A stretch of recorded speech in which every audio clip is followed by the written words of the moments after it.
कहते हैं कोट जन्म तन भरमत होगे कुछ ना हाथ लग्या रे। होय होय। एक थोड़ी सी झलक दिखाता हूँ आपको महावीर जैन जी की। पुण्यात्माओं, कलेजा फट जाएगा जब इंसान हो गया, आप अपनी होश में हो गए तो कलेजा फट जाएगा आपका, अर्थात आपकी वो अंधकार हट जाएगा जिसके कारण आप यहाँ मस्त होए बैठे हो। कि कहते हैं मन में ये भावना आती है कि बस अगले जन्म में फिर मनुष्य बन जाएंगे। चल 2-4 मनुष्य के जन्म भी हो सकते हैं पुण्यात्मा के, लेकिन फिर दुर्गति शुरू होगी। जब देखना क्या होगा आपको दिखाते हैं।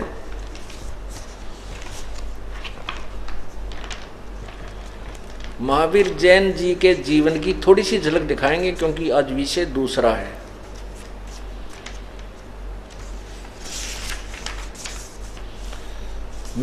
ये महावीर जैन जी कौन थे? ये राजा ऋषभदेव के पोते थे। राजा ऋषभदेव जी कौन थे? जिनसे जैन धर्म की स्थापना हुई है, प्रथम तीर्थकर माने जाते हैं। और ऋषभदेव के पुत्र थे भरत,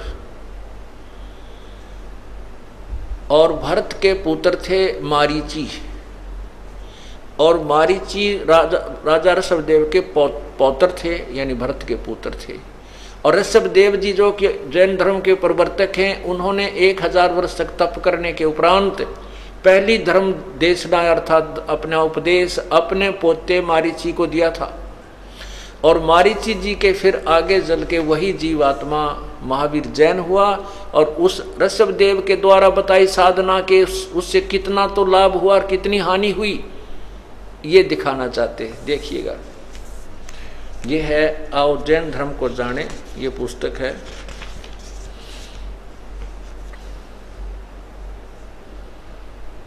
आओ जैन धर्म को जाने, ये ओम ओम हरिम नमः हरिम, आओ जैन धर्म को जाने। ये महावीर जैन जी के फोटो हैं इसमें सारे। अब यहाँ देखो, आओ जैन धर्म को जाने। लेखक हैं प्रवीण जैन, चंद्र जैन, M.A. शास्त्री, जम्बूद्वीप हस्तिनापुर। प्रकाशक है श्रीमती सुनीता जैन, जम्बूद्वीप हस्तिनापुर। इसके प्रश्न नंबर 293 से शुरू करते हैं। प्रश्न है कि श्री महावीर भगवान के अन्य कौन कौन से नाम हैं? अन्य 5 नाम हैं: वीर, अतिवीर, सन्मति, महावीर और वर्धमान। आगे देखना। श्री 294 पृष्ठ पे श्री महावीर भगवान के जीवन का कथन कहाँ से प्रारंभ होता है? उत्तर, पुरुरवा नामक भील के पर्याय से। अब मारीची से पहले इसके ये जन्म थे, पुरुरवा नामक भील। पुरुरवा भील कौन था और उसने क्या किया? ये पुष्कलावती देश की पुंडरीकिनी नगरी में वह भीलों का राजा था। उसने सागरसेन मुनिराज से मधमास मधु का त्याग व्रत लिया था, जिसे जीवन पर्यंत पालन किया। उत्तर, महावीर भगवान प्रश्न, महावीर भगवान का जीव पुरुरवा भील की प्रिया यानी शरीर से कहाँ गया? उत्तर, पहले सौधर्म स्वर्ग में एक सागर की आयु वाला देव हुआ। फिर भरत चक्रवर्ती, पहले स्वर्ग के बाद श्री महावीर भगवान का जीव किस पर्याय में गया? उत्तर, भरत चक्रवर्ती की रानी अनंतमती से मारीची नामक ज्येष्ठ पुत्र हुआ। अब जैसा कि आपको बताया था कि राजा ऋषभदेव का पुत्र भरत था और भरत का पुत्र मारीची था। और मारीची के जन्म से पहले ये कौन था? ये आत्मा एक भीलों का राजा था, पुरुरवा नामक भील था। और उस भील के बाद वो जैसे कुछ साधना जिससे बताई, उसके बाद वो स्वर्ग में एक देव बना।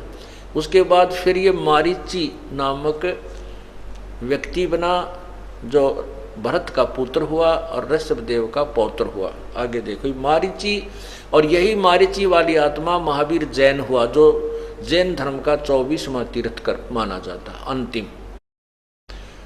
अब उस जीव की, महावीर जैन के जीव की क्या दुर्गति होती है। अब देखना, यह है भरत चक्रवर्ती की रानी अंतमती से मारीची नामक ज्येष्ठ पुत्र हुआ।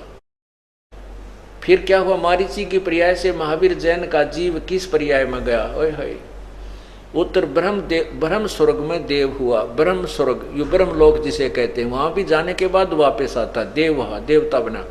और ब्रह्म स्वर्ग से के बाद श्री महावीर भगवान का जीव किस पर्याय में गया। उत्तर अयोध्या नगरी में कपिल ब्राह्मण की काली स्त्री से जटिल नाम का पुत्र हुआ। प्रश्न, जटिल की पर्याय से श्री महावीर भगवान का जीव किस पर्याय में गया। सौधर्म स्वर्ग में एक सागर की आयु वाला देव हुआ। फिर सौधर्म स्वर्ग से निकलकर श्री महावीर भगवान का जीव किस पर्याय में गया। इसी भरत क्षेत्र में सुतिका नामक गांव में अग्निभूत ब्राह्मण की गौतम क्षत्रि से अग्निशय नामक पुत्र हुआ। अग्निशय की पर्याय से श्री महावीर भगवान का जीव किस पर्याय में गया। स्वर्ग में गया। स्वर्ग की पर्याय से श्री महावीर भगवान का जीव किस पर्याय में गया। भरत क्षेत्र के मंदिर नामक ग्राम में गौतम ब्राह्मण की कौशिकी पत्नी से अग्निमित्र नाम का पुत्र हुआ। अग्निमित्र की पर्याय से महावीर भगवान का जीव कहाँ गया। उत्तर महेंद्र स्वर्ग में। महेंद्र स्वर्ग से श्री महावीर भगवान का जीव कहाँ गया। ये 295 पृष्ठ शुरू हो गया। मंदिर नगर में सालकाय ब्राह्मण की पत्नी से भारद्वाज नामक पुत्र हुआ। भारद्वाज की पर्याय से महावीर भगवान का जीव कहाँ गया। महेंद्र स्वर्ग में देव हुआ। महेंद्र स्वर्ग से महावीर भगवान का जीव कहाँ गया। इतर निगोद में एक सागर की आयु वाला नगोदिया जीव हुआ। निगोद से निकलकर श्री महावीर भगवान का जीव कहाँ गया। अनेकों भाव धारण किए। अब देखना निचोड़ सार देखना इस महावीर भगवान के जीव का क्या हालत होती है। 1000 आक वृक्ष के भाव यानी जीवन, 1000 आक का वृक्ष, 80,000 सीप के भाव जो समुद्र में होते हैं, शंखली सी जिसमें मोती बनते हैं वो जीव, 20,000 नीम के वृक्ष के भाव, 90,000 बार केले के वृक्ष के भाव, 3,000 बार चंदन वृक्ष के भाव, 5 करोड़ बार कनेर के वृक्ष के भाव, 60,000 बार वैश्या, ओए होए 60,000 बार वैश्या के भाव, 5 करोड़ बार शिकारी के भाव। वो तेरा जो कितने पाप कमाए, 5 करोड़ बार शिकारी बनकर वह नरे पाप इकट्ठे कर दिए। 20 करोड़ बार हाथी के भाव, 60 करोड़ बार गधा, ओए होए 60 करोड़ बार गधे के भाव, 30 करोड़ बार कुत्ते के भाव। ओए मालिक मेरे, कुत्ते का ते कब हो बतेरा, 60 करोड़ ते परमात्मा, 30 करोड़ तो जुल्म हो जा। 30 करोड़ बार कुत्ते के भाव, 60 करोड़ बार नपुसंक के भाव ही जड़ा बना, 20 करोड़ बार स्त्री के भाव, क्षत्रिय के भाव, 90 लाख बार धोबी के भाव, 8 करोड़ बार घोड़े के भाव, 20 करोड़ बार बिल्ली के भाव, ओए होए 60 करोड़ बार गर्भपात से मरण, और फिर कुल 80 लाख बार देव पर्याय को प्राप्त किया। ओ तेरा केवल 80 लाख बार तक देव बना और बाकी गिनती को ना के बना। हे भगवान, हे परमात्मा, आगे क्या बना और देखो, नरक में गया। फिर अब उपरोक्त भावों को प्राप्त करने के बाद श्री भगवान महावीर भगवान ने किस पर्याय को प्राप्त किया। राजगृह नगर में सथावर नामक ब्राह्मण, सथावर के पर्याय से श्री महावीर भगवान का जीव कहाँ गया। महेंद्र स्वर्ग में 7 सागर की आयु वाला देव हुआ। महेंद्र स्वर्ग से महावीर भगवान का जीव कहाँ गया। राजगृह में विश्वभूति राजा की जैनी रानी से विश्वनंदी नाम का पुत्र हो गया। विश्वनंदी पर्याय से निकलकर श्री महावीर भगवान का जीव कहाँ गया। महाशुक्र स्वर्ग में देव हुआ। महाशुक्र स्वर्ग से निकलकर महावीर भगवान का जीव कहाँ गया। त्रिपुष्ट नामक नारायण हुआ। त्रिपुष्ट नारायण से कहा गया 7वें नरक में गया। 7वें नरक में, 7वें नरक से निकलकर श्री महावीर भगवान का जीव कहाँ गया। एक बार देखो फिर 296 पृष्ठ पे। सिंहगिरी पर्वत पर सिंह हुआ, पुनः प्रथम नरक में गया, फिर नरक में गया। शेर होया, सिंह हुआ, फिर पुनः प्रथम नरक में गया। प्रथम नरक से निकलकर श्री भगवान महावीर का जीव कहाँ गया? हिमवान पर्वत शिखर पर सिंह हुआ। यहाँ पर उसे अजिंत जय एवं अमित गुण नामक मुनिराज ने संबोधित किया। सिंह का जीव किस पर्याय में गया? सौधर्म स्वर्ग में सिंह केतु नामक देव हुआ। सिंह केतु का जीव फिर कहाँ गया? कनक प्रभ नगर में राजा नखपुंख विद्याधर और रानी कनकमाला से कनकोजल नाम का पुत्र हुआ। कनकोजल से कहा गया? 7वें स्वर्ग में देव हुआ। 7वें स्वर्ग से महावीर भगवान का जीव कहाँ गया? अयोध्या नगरी में राजा वज्रसेन की शीलवती रानी से हरिसेन नामक का पुत्र हुआ। हरिसेन का जीव आगे कहाँ गया? महाशुक्र स्वर्ग में देव हुआ। फिर वहाँ से कहाँ गया?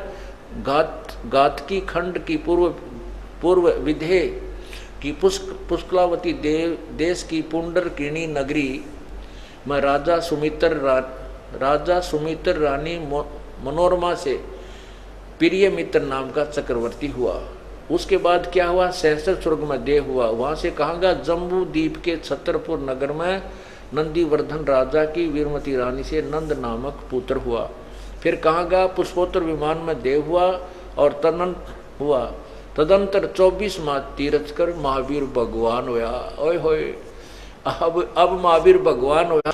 30 करोड़ बार कुत्ता, 60 करोड़ बार गधा, 20 करोड़ बार बिल्ली, 60 लाख रण कितने बार वैश्या, ये सारे दुख भोग कर कुछ स्वर्ग आदि में घूम कर वो महावीर भगवान होया। फिर अपने आत्मा आगे देखो, फिर महावीर भगवान ने कैसे कमाल किया, आगे देखो। ये 24वां तीर्थकर महावीर भगवान हुआ। श्री महावीर भगवान के जीव ने कितने पाखंड मत चलाए? 363 पाखंड मत चलाए। जय हो बंदी छोड़ की, अरे जय हो बंदी छोड़ की। देखिए आपको बताओ, मैं नहीं कुछ कहता, इन्होंने आप ही लिखकर और छोड़ रखा, जनता पढ़ रही है। आप दास तो इनको पढ़कर सुना रहा है कि ये क्या ज्ञान दे रहे हैं। और परमात्मा कहते हैं नर नारायण देही पाकर कट्याना जम का फंदरे, इनका दिखत के तो नैन चम इनका फेरा मोतिया बंदरे। अब इसको पढ़ भी रहे हैं और उनके कालजे भी ना पढ़ दे। और कितनी दुरुक्ति तो उस महावीर भगवान की हुई है। तुम्हारी क्या होगी, जो तो घर छोड़कर तपस्या करता था और पता नहीं कितने कुछ किए और आप तो कुछ भी ना करते, आपकी क्या दुरुक्ति होगी। और महावीर भगवान ने फिर 363 पाखंड मत चलाए। ओए होए, पुण्यात्माओं बहुत गहराई से सोचना होगा हमारे को कि जैसे राजा ऋषभ देव जी वेदों अनुसार साधना करते और करवाते थे, और कुछ उसमें काल का जो भ्रमित ज्ञान जो उसने आकाशवाणी करके ब्रह्मा को भ्रमित किया था वेद प्राप्त होने से पहले ही, तप करो, ये भी समावेश साथ में कार्ड ने या खिचड़ी बनवा रखी है। तो इस आधार से ऋषभ देव जी ने अपना राज्य त्याग दिया और कठिन तप किया, 1000 वर्ष तक तप किया, और वो साधना बताई अपने पोते को, चेला बनाया, और ओम नाम का जाप, अणंकार मंत्र कहें उसको, अणंकार मंत्र, वो ओंकार कह लो, ओम कहो, वो ओम ही मंत्र है। घुमा फिरा कर ये आगे अपनी अपनी चतुरता दिखाते रहे। तो वो तो महावीर जो मारीची का जीव था वही आगे चल के महावीर जैन बना। और मारीची के समय जब वो जीव था तब तो उसने वो साधना की है जो वेदों में प्रमाणित है, और महावीर जैन को तो कोई गुरु नहीं था, इसलिए उसने 363 पाखंड मत बेतुकी साधना करवा दी शुरू। और उस पाखंड मत के आधार पर वर्तमान जैन धर्म आधारित है, महावीर जैन की दीक्षाओं पर। तो उनका क्या दुरुक्ति, ये तो उस आत्मा की दुरुक्ति है जो वेदों के अनुसार साधना शुरू कर रहा था, मारीची वाला जीव, और वो ही आकर के फिर महावीर जैन हुआ। और महावीर जैन के रूप में उसने 363 पाखंड मत चला दिए जो कति शास्त्र विरुद्ध साधना है। अब पुण्यात्माओं, अब ये ज्ञान जो है जैसे घी को गर्म किया जाता है, जो मक्खन होता है उसको गर्म करके उसके अंदर से जो वो लस्सी होती है वो निकाली जा रही है। और अब इसको गर्म करके ताक है बिल्कुल शुद्ध कर दिया गया है। अब इसको सार ज्ञान कहते हैं, इसको तत्व ज्ञान कहते हैं, जो कि इन्हीं सदग्रंथों से निकाल कर आपके समक्ष वो प्योर घी रखा जा रहा है और लस्सी निकाली जा रही है। और जब उस लस्सी रहित अर्थात शुद्ध देसी घी हो जाता है वो फिर जल्दी सी खराब नहीं होता। अब ये निर्णायक ज्ञान दिया जा रहा है कि वेदों अनुसार साधना करने से भी जन्म मृत्यु समाप्त नहीं होती। यही गीता जी के अध्याय नंबर 9 के श्लोक नंबर 20 से लेकर और 23 तक प्रमाण है। अब देखिएगा पवित्र गीता जी अध्याय नंबर 9 के श्लोक, देखिए पवित्र गीता जी अध्याय नंबर 9 का और श्लोक नंबर 20 से प्रारंभ होता है। श्लोक 20 में क्या है?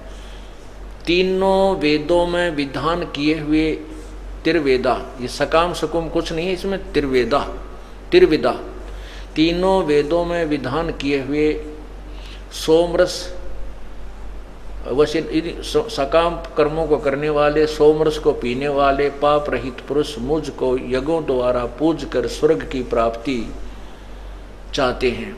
वे पुरुष अपने पुण्यों को के फल रूप स्वर्ग लोक को प्राप्त होकर स्वर्ग में दिव्य देवताओं के भोगों को भोगते हैं। अब ये देखना कि श्री ऋषभ देव जी ने वेदों अनुसार साधना प्रारंभ की थी और वेदों में ओम नाम का जाप है और उसी ओम नाम के जाप को मारीची को दिया। मारीची जी ने फिर अपनी साधना की तो उससे वो स्वर्ग में देव बना, फिर खा कर वापस आ गया, फिर देव बना, फिर मनुष्य बना, फिर देव बना, फिर मनुष्य बना, साधना करता रहा फिर क्या बना? वो सारे जन्मों के जो पाप इकट्ठे हो गए थे पुण्य तो वहाँ खत्म कर दिए स्वर्ग में, महास्वर्ग में देवता देवता बन के। वही एक गीता जी अर्थात वेद बता रहे हैं कि वेदों अनुसार साधना करने से ये स्वर्ग तक पहुँच जाते हैं मेरी साधना करने वाले, और वहाँ दिव्य देवताओं के भोग भोग कर फिर 84 लाख योनियों में वापस आ जाते हैं। ये देखिएगा 20वां श्लोक आप पढ़ रहे हैं। तीनों वेदों में विधान किए हुए सकाम कर्मों को करने वाले, सोमरस को पीने वाले, पाप रहित पुरुष मुझको यज्ञों द्वारा पूजकर स्वर्ग की प्राप्ति चाहते हैं। वे पुरुष अपने पुण्यों के फल रूप स्वर्ग को प्राप्त होकर स्वर्ग में दिव्य देवताओं के भोगों को भोगते हैं। आगे देखना 21 में क्या कहा है? वे उस विशाल स्वर्गलोक को भोगकर पुण्यों के अक्षीण होने पर मृत्यु लोक को प्राप्त होते हैं। इस प्रकार स्वर्ग के साधन रूप तीनों वेदों में कहे, इस प्रकार तीनों वेदों में कहे बस ये देखो सकाम सकुम कुछ नहीं है इसमें, ये अपने आप बना लेते हैं। इस प्रकार तीनों वेदों में कहे कर्म का आश्रय लेने यानी साधना का आश्रय लेने वाले, भोगों की कामना वाले पुरुष बार बार आवागमन को प्राप्त होते हैं, अर्थात पुण्यों के प्रभाव से स्वर्ग में जाते हैं और पुण्यक्षीण होने पर वो मृत्यु लोक में आ जाते हैं। आगे देखना 22 में, जो अनन्य प्रेमी भगतजन मुझ परमेश्वर को निरंतर भजते हैं, निष्काम भाव से भजते हैं, उन नित्य निरंतर मेरा चिंतन करने वाले पुरुषों के योग अक्षेम मैं प्राप्त कर देता हूँ, अक्षेम मैं स्वयं प्राप्त कर देता हूँ। ये क्या कहता है कि जो वेदों अनुसार मेरी साधना करते हैं उनके भक्ति की रक्षा मैं करता रहता हूँ, वो करते रहते हैं और उसका परिणाम आप पढ़ रहे हैं। और आगे देखना क्या कहता है। अब आपने 22 पढ़ा, अब 23 पढ़ो, इसमें निचोड़ कर दिया। हे अर्जुन, यद्यपि श्रद्धा से युक्त जो सकाम भक्त दूसरे देवताओं को पूजते हैं वे भी मुझको ही भजते हैं, किंतु उनका वह पूजन अविधि पूर्वक अर्थात अज्ञान पूर्वक है। अर्थात कहने का भाव ये है कि जैसे वो वेदों अनुसार साधना करते हैं वो भी स्वर्ग में जाकर वापस आ जाते हैं, और जो परमात्मा जिन्होंने भगवान के विषय में कोई डेफिनेशन का भी पता नहीं, जैसे हम थे पहले ज्ञान नहीं था तो भगवान भगवान कराया करते, ये पता नहीं था परमात्मा कौन है, और हम ब्रह्मा विष्णु महेश की पूजा करते थे भगवान मान के, ऐसे ये कहना चाहते हैं कि जो अन्य देवताओं की पूजा करते हैं वो पूजते तो है, मुझको यूँ सोचा मैं भगवान की पूजा कर रहा हूँ, लेकिन वो शास्त्र विरुद्ध होने से, अन्य देवताओं की पूजा शास्त्र विरुद्ध है, इस कारण से वो अपने कर्मों को केवल स्वर्ग तक पहुँचते हैं, स्वर्ग तक, और ब्रह्म के साधक महास्वर्ग तक पहुँच जाते हैं, ब्रह्मलोक तक।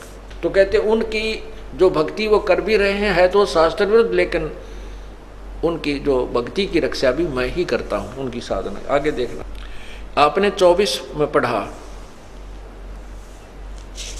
यहां देखना,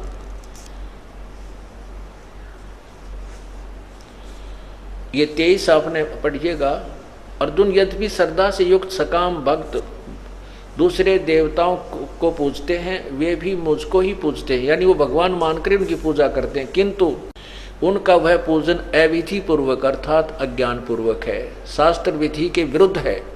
और इसके विषय में 16वें अध्याय के 23वें श्लोक में गीता ज्ञानदाता ने कहा है कि शास्त्र विधि को त्याग कर जो मनमानी पूजा करते हैं उनको कोई लाभ नहीं होता। ये देखिएगा, अध्याय नंबर 16 और श्लोक नंबर 23। जो पुरुष शास्त्र विधि को त्याग कर अर्थात अविधि पूर्वक साधना करते हैं, अपनी इच्छा से मनमाना आसन अर्थात पूजा करते हैं, वह न तो सिद्धि को प्राप्त होता है, न परम गति को, और न सुख को ही, अर्थात व्यर्थ है। और 3 चीज़ों के लिए हम भगवान की साधना करते हैं, घर में सुख हो, कोई उद्देश्य हमारा पूरा हो, सिद्धि प्राप्ति हो और परम गति हो, तो इन तीनों से वंचित रह जाते हैं जो शास्त्र विरुद्ध साधना करते हैं। अब 23 में क्या कहा है कि आपने पढ़ा, 23 में कहा कि ये विधि अविधि पूर्वक अथवा अज्ञान पूर्वक है। 24 में क्या कहा है, क्योंकि संपूर्ण युगों का भोक्ता और स्वामी भी मैं ही हूं, परंतु वे मुझ परमेश्वर को तत्व से नहीं जानते, जिस कारण से गिरते रहते हैं, अर्थात पुनर्जन्म को प्राप्त होते। आगे देखना, 25 में कहा है कि देवताओं को पूजने वाले देवताओं को प्राप्त होते हैं, पितरों के पूजने वाले पितरों को प्राप्त होते हैं। देवताओं को जैसे कोई ब्रह्मा विष्णु महेश आदि की पूजा करता है, उनके लोक में चला जाता है। पितरों के पूजने वाले पितर बन जाते हैं, जो श्राद्ध निकालते हैं वो भी पितर बन जाते हैं। जैसे श्राद्ध निकालते हैं ये पितरों की पूजा है, और श्राद्ध निकालने वाले भी पितर ही बन जाते हैं, अर्थात उन्हीं के पास चले जाते हैं, क्योंकि शास्त्र विरुद्ध साधना करने से उनको मोक्ष नहीं होता और वो हानिकारक होती है, कहते हैं। और भूतों को पूजने वाले ये 13वीं करना है, अस्थि ठाकर डाल काना और ये और प्रकार की जो साधना करते हैं, ये भूतों की चौराहे पर ठीकरी धर देना, इधर उधर की करनी, जंतर मंत्र करवाना, ये भूतों की पूजा से कहते हो भूत ही बन जाते हैं।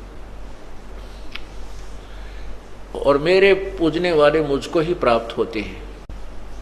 अब इसे सिद्ध हो गया कि जो साधना वेदों और गीता जी में वर्णित है उससे जन्म मृत्यु समाप्त नहीं होती। उसके लिए तत्वदर्शी संत के लिए संकेत किया है, वो तत्वदर्शी संत ये दास आपके समक्ष परमात्मा ने बैठा रखा है। अब आप बुद्धिमान हो, शिक्षित हैं, कोई बालक नहीं है, और आपके समक्ष शास्त्र भी विद्यमान हैं, उनको भी देखें। गीता जी के अध्याय नंबर 16 के श्लोक 24 में स्पष्ट किया है कि अर्जुन किसी की दंत कथा पर विश्वास नहीं करना चाहिए। कौन से भक्ति मार्ग के या कौन से कर्म करने योग्य हैं, कौन से त्यागने योग्य हैं, ना करने वाले हैं, उनको शास्त्रों से ही प्रमाणित मानना। जो शास्त्रों में लिखा है उन्हीं को मानना, उन्हीं के आधार पर साधना करना, और जो त्यागने वाले हैं वो शास्त्रों के आधार से ही, जो न करने वाली साधना उनको त्याग देनी चाहिए। अर्थात शास्त्रों को आधार मानकर पूजा साधना अपनी अनुष्ठान कीजिए। अब प्रसंग चल रहा है कि जैसे आपने महावीर जैन जी को, और महावीर जैन को फिर भगवान भी कह रहे हैं, महावीर भगवान हुए, और फिर उन्होंने 363 पाखंड मत भी चलाए। 363 पाखंड, पाखंड का अर्थ जो कितने निराधार साधना की विधि बताना उसको पाखंड मत कहते हैं, शास्त्र विरुद्ध साधना पर आधारित करना उसको पाखंड मत कहते हैं। फिर महावीर जी के साथ क्या बनी होगी ये विचार करना, महावीर जी के जीव के साथ आगे क्या बना होगा, क्योंकि वो दोषी बन जाता जो शास्त्र विरुद्ध साधना के ऊपर अन्य प्राणियों को लगाता है और स्वयं भी करता है। उसको तो पता नहीं कौन सी जूनी फिर प्राप्त हुई होगी, कुत्ते की या गधे की, सूअर की, पता नहीं कौन सी योनि में जाएगा। और वो तो उस प्राणी की हालत थी जो वेदों अनुसार साधना करते करते भी 60 करोड़ बार गधा, 30 करोड़ बार कुत्ता, पता नहीं क्या क्या ब्रह्मटी। अब परमात्मा क्या बताते हैं,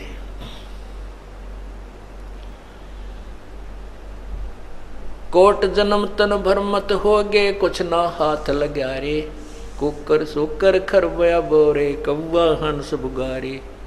कोटि जन्म तू राजा के, ना मिटी न मन की आशा, भिक्षुक होकर दर दर घूम लिया, मिला न निर्गुण रासा। ये जो तत्व ज्ञान अभी तक तुझे प्राप्त नहीं हुआ, और इसके ना प्राप्त होने से तू ना जाने कितनी बार राजा बना, और क्या बना, इंद्र कुबेर ईश की पदवी, ब्रह्मा वर्ण ध्रुम राया, विष्णुनाथ के पुर को जाकर तू फिर भी उल्टा आया। होय होय। इंद्र स्वर्ग का राजा, देवताओं का राजा बनकर भी तेरे मन की संतुष्टि नहीं हुई। इंद्र कुबेर ईश की पदवी, ओए होए, ईश जैसे ब्रह्मा विष्णु शिव की भी मृत्यु होती है, ये भी जन्म मृत्यु में है।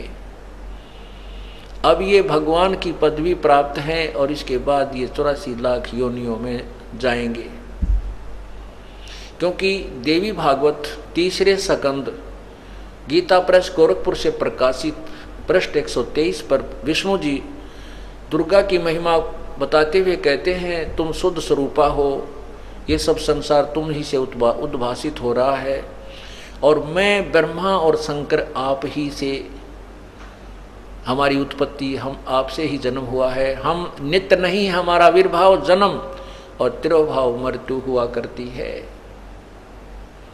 शंकर भगवान कहता है, दुर्गा हे माता, जब आपसे ब्रह्मा भी उत्पन्न हुआ है, विष्णु भी आपसे जन्म हुआ, तो ये तमोगुणी लीला करने वाला मैं शंकर क्या तुम्हारी संतान नहीं हुआ। इंद्र कुबेर ईश की पदवी, ब्रह्मा वरुण ध्रुम राया, विष्णुनाथ के पुर को जाके तो फिर भी उल्टा आया। देवताओं की पूजा करके, विष्णु जी की पूजा करके, विष्णु जी के लोक को यहाँ ज़्यादा श्रेष्ठ माना जाता है इन तीनों देवताओं की तुलना में। कहते वहाँ उस लोक में जाकर भी अपने पुण्यों को समाप्त करके फिर वापस आया, और ब्रह्म लोक में जाकर भी तू वापस आया, ब्रह्म की साधना करके भी तो 84 लाख योनि में आया अपने पुण्य अक्षीण करके। असंग जन्म तन मर्त्या हो गए, जीवित क्यों न मरे रे, द्वादश मधुमल मठ बोरे, बहुर न दे धरे रे। जैसे एक इंद्र का शासन काल 72 चौकड़ी युग होता है, 72 चतुर्युगी होता है। एक चतुर्युग में 4 युग, सतयुग, त्रेता, द्वापर, कलयुग, और इनका कुल योग बनता है वर्षों का 43,20,000 वर्ष, ये एक चतुर्युग का। और ऐसे ऐसे 1008 चतुर्युग का ब्रह्मा जी का एक दिन, एक डे, और इतनी ही नाइट, 1008 वर्ष का दिन, 1008 वर्ष की रात। इसको लंप संप स्वाभाविक इसको 1000 वर्ष 1000 चतुर्युग मानते हैं। 1000 चतुर्युग का ब्रह्मा जी का दिन, 1000 चतुर्युग की रात, और 30 दिन रात का एक महीना बनता है, और 12 महीने का एक वर्ष, और 100 वर्ष की ब्रह्मा जी की आयु। वैसे इस प्रकार ये जो वर्ष बना, ऐसे 100 वर्ष की आयु तेरा गजब हो। एक चतुर्युग में 43,20,000 वर्ष, और फिर 60 चतुर्युग का 60,000 चतुर्युग की दिन रात हुई। मेरे ख्याल में गिनती भूल जाओगे, इतना तो ब्रह्मा जी की आयु है 100 वर्ष। और फिर 7 विष्णु ब्रह्मा मर जाएंगे, उसके बाद एक विष्णु जी की मृत्यु, और 7 विष्णु की मृत्यु के बाद एक शिव की मृत्यु। इसकी इतनी लंबी आयु है। और 70,000 ये शिव मर जाएंगे, तब सदा शिव ये काल रूपी ब्रह्म, जो गीता जी के 4थे अध्याय के 9वें श्लोक में कहता है कि अर्जुन मेरे जन्म और कर्म अलौकिक हैं, ये ऐसे मरता है ब्रह्मलोक में मृत्यु होती है काल की, ब्रह्म की। ये एक ब्रह्मांड में, पूरे ब्रह्मांड में पूरा विनाश हो जाता है, कोई प्राणी नहीं रहता। ये लोक समाप्त नहीं होते, इन पर कोई प्राणी नहीं रहता। और इसके बाद ये दूसरे ब्रह्मांड में नए सिरे से ऐसे ही स्वयं ये दुर्गा और ब्रह्म, ये आत्माएं नहीं बदलती, ये अपने शरीर बदल लेते हैं। इनमें एक शक्ति दी है प्रभु ने, ये अपने शरीर को स्वयं स्वेच्छा से धारण कर लेते हैं, ये भी स्वयंभू कहलाते हैं। और फिर उसके बाद ये तीन दोनों मिलकर के अपने 3 पुत्र पैदा करते हैं, उनका नाम, उनको रजोगुण, सतोगुण, तमोगुण बना करके एक एक को फिर अपना सारा कार्यभार संभाल देते हैं। तो जो 70,000 जब शिव मर गए, एक ब्रह्म मरा, उस एक ब्रह्म यानी काल की मृत्यु को एक युग कहते हैं परब्रह्म का। ओए हो, एक युग कहते हैं परब्रह्म का। और 1000 युग परब्रह्म का, कुल 1000, चतुर्युग नहीं, 1000 युग परब्रह्म की एक दिन और इतनी ही रात, यानी ऐसे ही 30 दिन रात का उसका एक महीना, और 12 महीने का वर्ष, और परब्रह्म की फिर 100 वर्ष की आयु, वो तरह की। और फिर वो परब्रह्म भी मरे, अक्षर पुरुष भी मरे, जो गीता जी अध्याय नंबर 15 के श्लोक 16 में कहा है कि 2 भगवान माने गिने जाते हैं, एक ब्रह्म एक परब्रह्म, अर्थात क्षरपुरुष और एक अक्षर पुरुष। अक्षर पुरुष का नाम अर्थ भी अविनाशी भगवान होता है। इस परब्रह्म को भी अविनाशी माना जाता है, लेकिन ये भी अविनाशी नहीं है। उसका प्रमाण दिया 15वें अध्याय के 17वें श्लोक में कि उत्तम पुरुष है तो अन्य, वो वास्तव में जो पुरुषोत्तम सही सच्चा भगवान श्रेष्ठ प्रभु, वो इन दोनों से, ब्रह्म और परब्रह्म से, अक्षर पुरुष और क्षर पुरुष से कोई और है, और वही परमात्मा इति उदाहरते उसको भगवान कहा जाता है। यह लोग तरम अविश्य विभर्ति अवय ईश्वर है, वो वास्तव में अविनाशी भगवान है। गीता जी अध्याय नंबर 8 के श्लोक नंबर 18 से लेकर के 20 तक प्रमाण दिया है कि ये परब्रह्म का जो एक परब्रह्म का 18वें अध्याय के 17वें श्लोक में कहा है कि परब्रह्म के एक दिन में 1000 वर्ष का दिन होता, 1000 युग का, चतुर्युग नहीं है उसमें, 1000 युग का परब्रह्म का दिन होता है, इतनी रात होती है। और उसके दिन में ये सभी, उसके दिन के समय में ये सभी प्राणी, ब्रह्म के 21 ब्रह्मंडों के प्राणी, उसके 7 संग ब्रह्मंडों के प्राणी, और वो परब्रह्म के लोक में रख दिए जाते हैं। परब्रह्म के अपने निज स्थान पर सबको रख दिया जाता है। रात्रि जब पूरी हो जाती है, दिन के समय उनको फिर जन्म दिया जाता है। ऐसे कहते हैं। फिर 1000 युग, ऐसे ही 100 वर्ष उस ब्रह्म के होते हैं। फिर लिखा 8वें अध्याय के 20वें श्लोक में लिखा है कि इस अव्यक्त से, परब्रह्म से भी जो दूसरा अव्यक्त भाव है, वो सभी प्राणियों के नष्ट होने पर भी कभी नष्ट नहीं होता, वो वास्तव में विनाशी है। वही 15वें अध्याय के 17वें श्लोक में स्पष्ट किया है कि 16वें श्लोक में वर्णित उन दोनों भगवानों से, क्षर पुरुष और अक्षर पुरुष से, ब्रह्म और परब्रह्म से भी कोई और परमात्मा है जो वास्तव में अविनाशी है।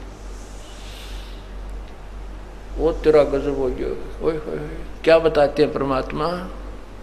एती उम्र बुलंद मरेगा अंतरे, सतगुर लगे ना कान न भेटे संतरे। इतनी लंबी उम्र भी हो जाएगी तो भी मृत्यु होगी, क्योंकि तुझे वो तत्वदर्शी संत तेरे कान नहीं लगा, अर्थात उसका ज्ञान तुझे सुनने को प्राप्त नहीं हुआ। फिर क्या बताते हैं कि दोजक भीष्ट सभी ते देखे राजपाट के रसिया। दोजक स्वर्ग नरक को कहते हैं और भीष्ट कहते हैं स्वर्ग को। दोजक भीष्ट सभी ते देखे राजपाट के रसिया, जैसे आपने देखा भी महावीर जैन जी की दुर्गति, स्वर्ग भी गया, राजा भी बना, फिर नरक गया, ना जाने कितनी योनियां बुरी बुरी भोगी। दोजक भीष्ट सभी ते देखे राजपाट के रसिया, और 3 लोक से भी तरपत नाही ये मन भोगी खसिया। इस मन की इतनी गंदी वृत्ति है कि ये संतुष्ट नहीं हो सकता। साइकिल है, पहले तो ये भगवान एक साइकिल हो जा, साइकिल होगी, फिर थोड़ा गुजारा ठीक होते नहीं कहे भगवान एक मोटरसाइकिल हो जा, वह मोटरसाइकिल का भी मान ले ब्योत हो गया। फिर न्यू सोचा है एक कार हो जाए, सारा परिवार एक में घूमने चले, मौज हो जाए। फिर कार हो जाए तो अच्छा, थोड़ा बहुत धंधा किसी का ठीक है तो कार ले ली लाख रुपए की, 2 लाख की। फिर और थोड़ा सा ब्योंत यानी कोई स्थिति ठीक हो जाती है वित्तीय हालत, फिर नो का 20 लाख की गाड़ी लूंगा। अरे तेरा गजब वही हो। इसका की तो फिर हेलीकॉप्टर लूंगा, उस हेलीकॉप्टर में गिर कर उड़े मरा पावा, गधा बना पावा। जो काम करना था वो किया को नहीं, भक्ति की नहीं। दो जिक भी सभी ते देखे राजपाट के रसिया, 3 लोक से तरपत नाही ये मन भोगी खसिया। सतगुर मिले तो इच्छा मेटे, पद मिल पदे समाना, चल हंसा उस लोक पठाऊं जो आद्य अमर अस्थान। कोई तत्वदर्शी संत मिले तो यहाँ की सब इच्छाओं को समाप्त करके एक परमात्मा पर आधारित कर देगा। सतगुर मिले तो इच्छा मेटे, पद मिल पदे समाना। पद यानी शास्त्र अनुकूल पद्धति, वे ऑफ वर्शिप, परमात्मा की विधिवत पद्धति साधना के करने से उस पद को 15वें अध्याय के जो 4थे श्लोक में कहा है कि तत्वदर्शी संत के ज्ञान के आधार पर साधना करने के बाद उस परमेश्वर के उस परम पद की खोज करनी चाहिए, जहां जाने के बाद फिर लौटकर संसार में कभी नहीं आते। सतगुर मिले तो इच्छा मेटे, पद मिल पदे समाना, चल हंसा उस लोक पठाऊं जो आद्य अमर अस्थाना। 4 मुक्ति जहां चंपी करती माया होरी दासी। यहाँ की अंतिम साधना है, 4 मुक्तियां मानी गई हैं और 4 मुक्तियों के प्राणी भी फिर वापस 84 लाख योनियों में आते हैं। कहते हैं वहां जो सुख तुम्हें यहाँ की 4 मुक्तियों में मानते हो, वहां तो तेरे चरणों में पड़े रहेंगे वो सुख सतलोक में। 4 मुक्ति जहां चंपी करती माया होरी दासी, दास गरीब अभय पद पर से वो मिले राम अविनाशी। सत साहे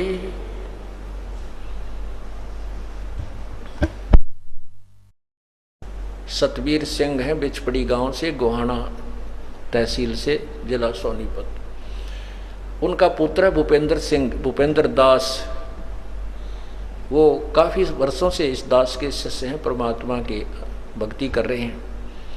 उन्होंने अभी गोहाना शहर में मकान लिया है, वहाँ रहने लगे। उनका एक छोटा सा बेटा है, वो ज़्यादा से ज़्यादा बच्चे 20-22 वर्ष के होंगे। तो उनके एक पुत्र है। वो लड़की अभी रो रही थी, दोपहर को मिल रही थी, रो रही थी और बता रही थी, ये शाम के समय कह रही थी, हे भगवान, हे गुरुजी, कमाल कर दिया। ये छोटा लड़का है, मैं ये शरारत करने लग जाता है या रोने लग जाता है तो मैं टीवी ऑन कर देती हूँ। हमारे घर सीडी नहीं है क्योंकि हम अभी घर से और गोहाना रहने लगे हैं, केवल टेलीविज़न है। तो मैं क्या करती हूँ, टेलीविज़न ऑन कर देती हूँ और इसको बैठा देती हूँ और ये उसकी तरफ देखता रहता, मैं अपने काम कर लेती हूँ। तो ऐसे ही मैंने कल परसों इसने बताया कि टेलीविज़न ऑन करने के लिए मैंने इसको तो बैठा दिया ज़मीन पर, टेलीविज़न ऑन किया तो क्या देखती हूँ कि आप शब्द गा रहे हो। मैंने इस बच्चे को कहा, ले बेटा दंडोत प्रणाम कर गुरुजी आगे। लड़का ने दंडोत प्रणाम नहीं की, मैंने दंडोत प्रणाम किया और उठी प्रणाम किया।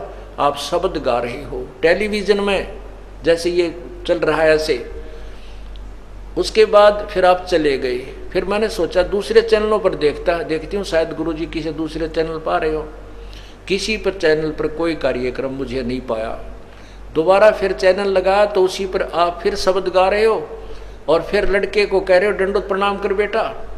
उस छोटे से बच्चे को ने फिर प्रणाम किया और जब बच्चे ने प्रणाम कर लिया तो आपका चित्र वहाँ से शब्द गाता हुआ एकदम अंतर ध्यान हो गया। बोलो सतगुरुदेव की। वो बच्चे यहाँ खड़े हैं तो एक बार खड़े हों। ये सामने खड़ा आगे, हाँ वो बेटी पीछे खड़ी है। वो छोटे से लड़के को भी गोदी में ले रखा होगा उसने, देखो जानते कौन सी है वे। इस बेटी ने आज दास को आकर बताया कि ऐसी अनहोनी की परमात्मा ने। सतगुर जो चावे सो कर ही, 14 कोट दूत जम डर ही, ऊत भूत जम त्रास निवारे और चित्रगुप्त के कागज पाड़े। बोलो सतगुरुदेव की। सत साही।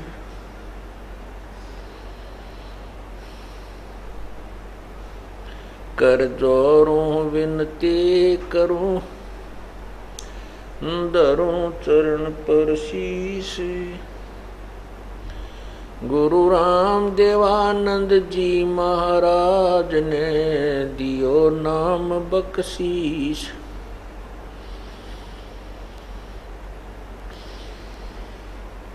कोटि कोटि सिजदा करूं,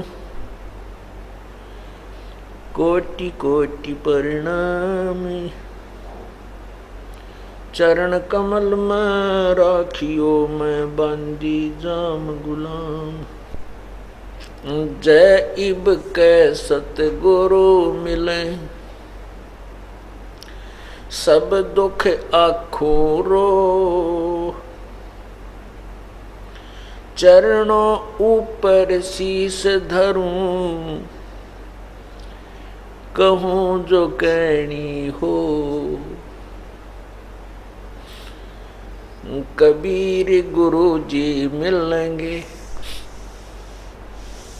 पूछेंगे कुशलात। आदि अंत की सब कहूं, अपने दिल की बात।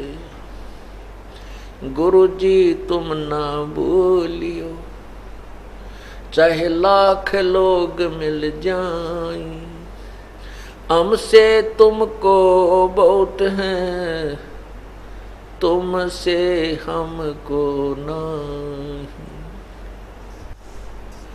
तुम्हारे विसारे क्या बने,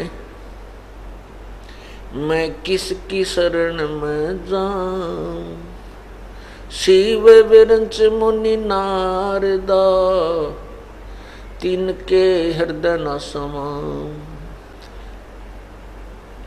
अवगुण किए तो बहुत किए,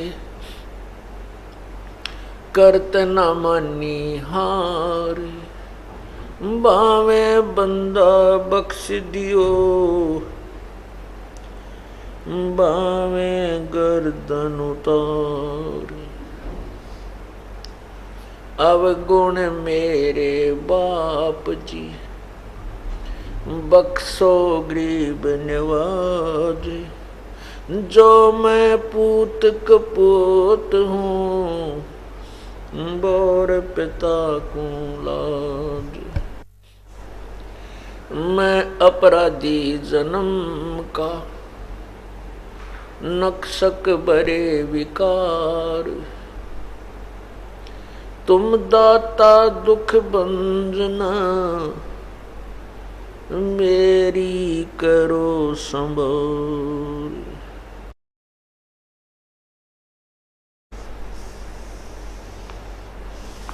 लूट सको तो लूटियो,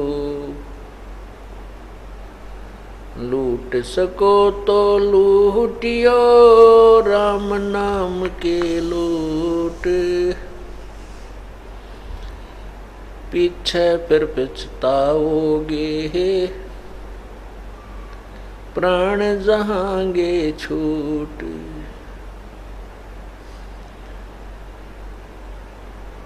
नहीं भरोसा देही का। विनस जावे छिन माही, श्वास उश्वास में नाम जपो हो। और यतन कछु नाही,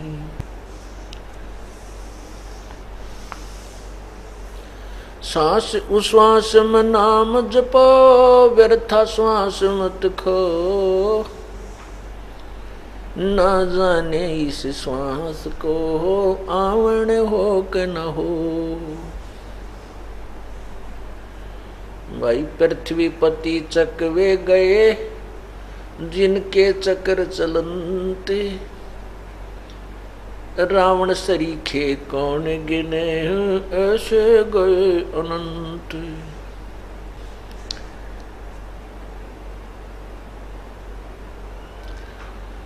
तीन लोक का राज, जय जीव को कोई दे। लाख बधाई क्या करे, जे नहीं नाम से नेह। कबीरा सब जग निर्धना, धनवंता ना कोए। धनवंता सो जानियो, जिस पर राम नाम धन होवे। राम रटत दारिद्र भलो, टूटी घर की छान। वो कंचन मैल किस काम के, जहाँ भक्ति नहीं भगवान।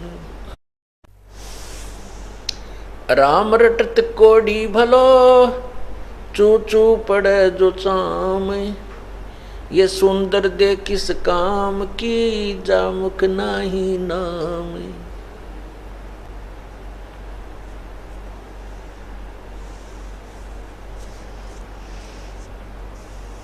परमपिता परमात्मा, सारी सृष्टि के रचनहार कुल मालिक कबीर परमेश्वर,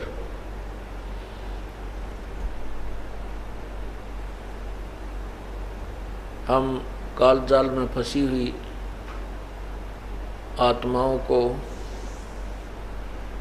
अपने यथास्थान सतलोक की जानकारी, सतलोक का ज्ञान, उस सुख में स्थान के विषय में जो जानकारी है स्वयं ही बताने के लिए आते हैं। जब वो परमात्मा आते हैं उसमें उनको हम भगवान नहीं मानते।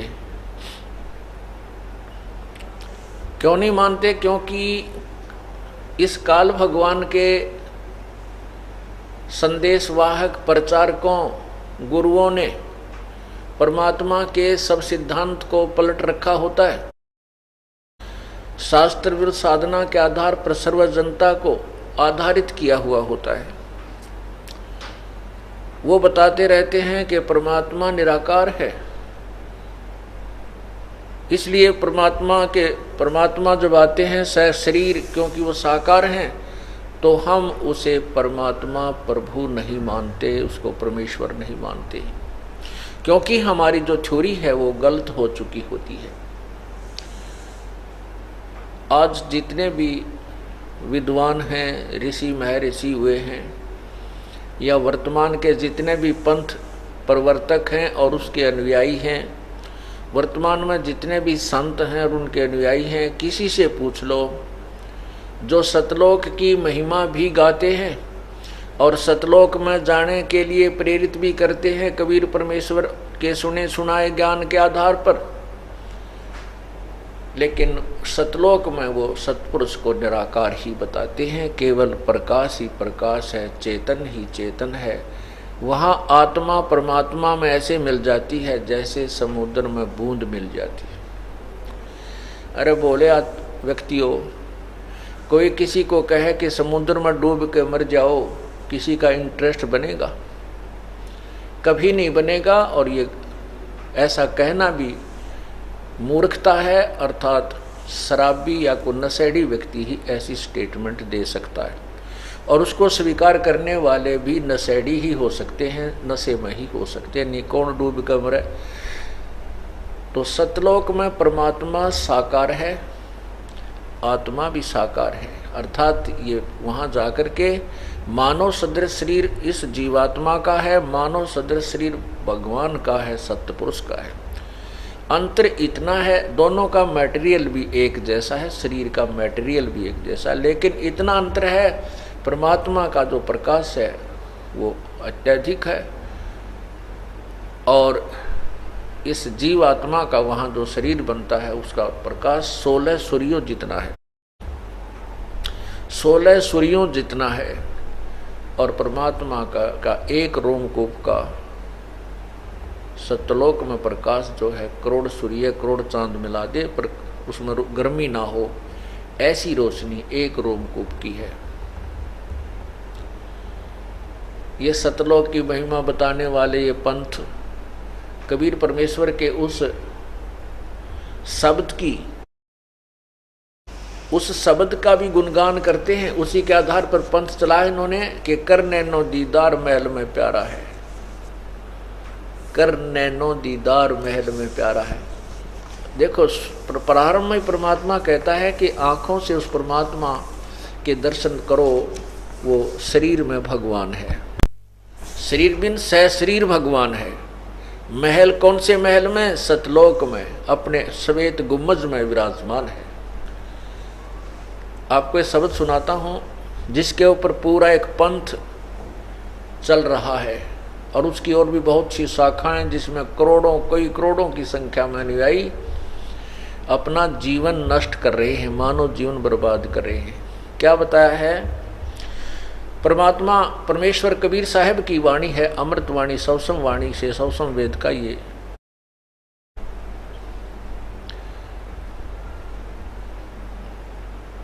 पद्य भाग है। करने नो दीदार महल में प्यारा है। कौन सी नैनों से? उस दिव्य दृष्टि से परमात्मा के दर्शन होते हैं। उसके लिए क्या बताते हैं कि काम, क्रोध, मद, लोभ, विसारो, शील, संतोष, अक्षमा, सतधारो, मद, मास, मिथ्या तज डारो, हो ज्ञान घोड़े असवार, भरम से न्यारा है।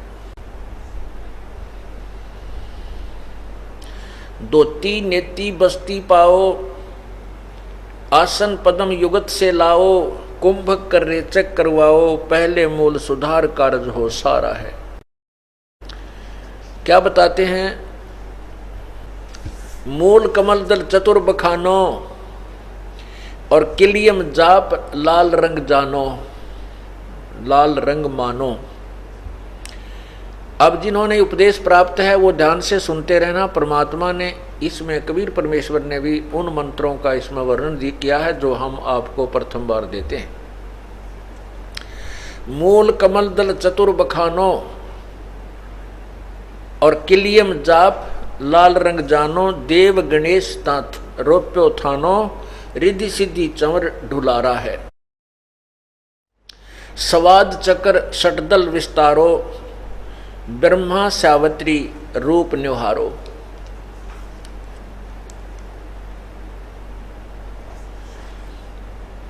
उल्ट नागनी का सिर मारो, तहां शब्द ओंकारा है। नाभि कमल, नाभि अष्ट कमल दल साजा, श्वेत सिंहासन विष्णु विराजा। हरियम, हरियंग लिखा इसमें, हरियम जाप तास मुझ गाजा, मुख गाजा, लक्ष्मी शिव आधारा है। द्वादश कमल हृदय के माही, जंग गौर शिव ध्यान लगाही। सोहम शब्द तहां धुन छाई, और गण कर जय जयकारा है। इसमें कौन कौन से मंत्र आगे हैं? किलियम, मूल कमल, मूल कमल चतुर्दल बखानो। मूल कमल जो है उसमें 4 पंखड़ी का दल है ये, और किलियम इसका जाप है, गणेश यहाँ का देव है मूल कमल का। स्वाद चक्र में सावित्री ब्रह्मा का राज्य है और वहाँ ओम मंत्र है, ओंकार मंत्र है। फिर नाभि कमल में विष्णु और लक्ष्मी विराजमान है और हरियम जाप है। हृदय कमल में शिव और पार्वती हैं। सोहम जाप लिखा है परमात्मा ने, कबीर साहब ने। फिर कहते हैं 2 दल कमल कंठ के माही, 16 दल कमल के माही। तामद बसे अविद्या बाई, 16 दल कमल कंठ के माही। तेहि मद बसे अविद्या बाई, हरिहर ब्रह्मा चंवर ढुराई, जहाँ श्रीयम नाम उचारा है। अब ये 5 नाम ये हैं जो 5 नाम पर घाटा जोड़ रखा है, वो 5 नाम ये हैं। और इन 5 नामों से मूल कमल से लेकर के और कंठ कमल तक की हमें रिहाई मिल जाती है। यहाँ तक हमारे कमल खुल जाते हैं इन 5 नामों के जाप से। इसके साथ जो प्रथम और द्वितीय लास्ट मंत्र जो मिलाया जाता है, ये पूर्ण परमात्मा का है। उससे ये मंत्र और ये आत्मा इन कमलों में उलझती नहीं फिर। इसलिए दो मंत्र अति आवश्यक थे, हैं जो कि छुपा रखे थे परमात्मा ने। इसी को सार ज्ञान कहते हैं, तत्व ज्ञान इसी का नाम है। नहीं तो क्या करते थे ये संत जन, ऋषि जन भी इन कमलों से परिचित थे, ऐसी बात नहीं है।